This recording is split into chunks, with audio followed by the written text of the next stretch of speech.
Welcome to The Last Breakfast. Please enjoy the video. Hello everyone. In this video, I will explain how to make Roblox vibrant. We will explore several easy steps to dramatically improve your game's visual appeal. You will learn how to optimize your graphics settings, enhance colors, and apply custom textures.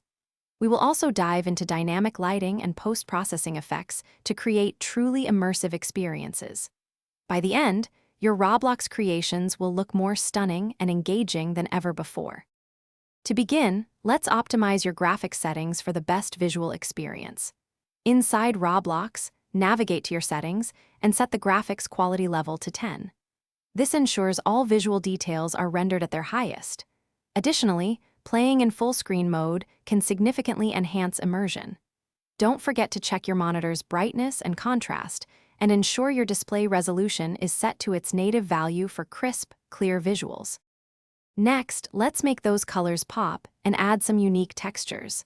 In Roblox Studio, utilize the color correction effect to adjust the overall hue, saturation, and contrast of your game.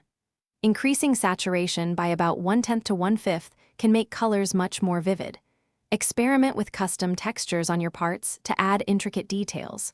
Also, play with material properties like reflectance and transparency to give objects a more realistic or stylized appearance.